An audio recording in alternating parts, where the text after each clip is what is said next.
9 साल में मोदी सबसे बड़ा तोहफा देने वाले हैं। 2024 चुनाव के पहले जनता को मिलेगी सबसे बड़ी खुशी। तय हो गया, आएंगे तो मोदी ही। छोटी मोटी चीजें फ्री देकर वोट लेने के बजाय देशवासियों के भविष्य को सुरक्षित करने की योजना बना रहे थे पीएम मोदी। शुरुआत हो गई। न राज्यों के चुनाव में न 2024 लोकसभा चुनाव में किसी को नहीं लेने देंगे जनता की सहानुभूति। मोदी के फैसले से विपक्ष हुआ मुद्दा विहीन। 2024 चुनाव के पहले मोदी ने देश की जनता को इतनी बड़ी सौगात दी है जो पिछले 9 सालों में नहीं दी। इस फैसले के बाद विपक्ष का सबसे बड़ा मुद्दा छिन गया। इसी मुद्दे के दम पर विपक्ष ने कई राज्यों में बीजेपी को हराकर अपनी सरकार बनाई थी।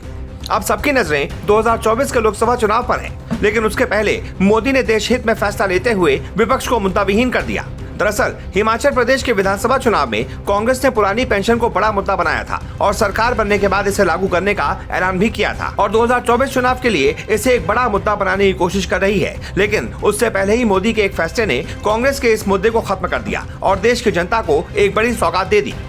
क्या है पीएम मोदी का ये फैसला, ये बताएं उससे पहले जान लीजिए कि नई पेंशन स्कीम और पुरानी पेंशन स्कीम में क्या अंतर है। नई पेंशन योजना की विशेषताएं। एनपीएस में कर्मचारी के बेसिक सैलरी प्लस डीए का 10% हिस्सा कटता है। एनपीएस शेयर बाजार पर बेस्ड है, इसलिए ये अधिक सुरक्षित नहीं है। एनपीएस में रिटायरमेंट के बाद पेंशन पाने के लिए एनपीएस फंड का 40% निवेश करना होता है। इस स्कीम में रिटायरमेंट के बाद निश्चित पेंशन की गारंटी नहीं होती। नई पेंशन योजना शेयर बाजार पर आधारित है, इसलिए यहाँ टैक्स का भी प्रावधान है।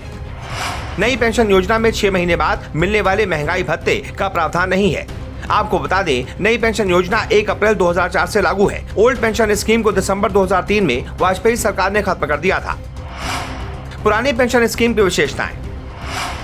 वहीं पुरानी पेंशन स्कीम में रिटायरमेंट के समय कर्मचारी के सैलरी की आधी राशि पेंशन के रूप में दी जाती है। इस योजना में जनरल प्रोविडेंट फंड यानी जीपीएफ का भी प्रावधान है। ओपीएस में 20 लाख रुपए तक की ग्रेच्युटी की भी राशि मिलती है। पुरानी पेंशन योजना में भुगतान सरकार की ट्रेजरी द्वारा होता है। रिटायर्ड कर्मचारी की मौत होने पर उसके परिजनों को पेंशन की राशि मिलने का भी प्रावधान है।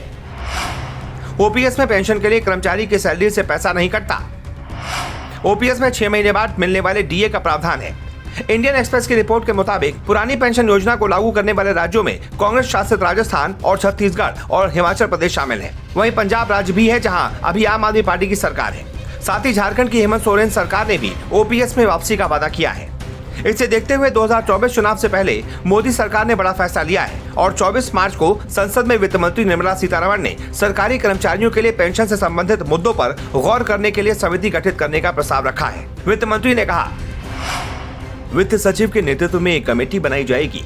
ये कमेटी नई पेंशन स्कीम का रिव्यू करेगी। वित्त मंत्री ने लोकसभा में फाइनेंस बिल पेश किया और हंगामे के बीच ही इस पर वोटिंग हुई। लोकसभा में फाइनेंस बिल को पास करा लिया गया।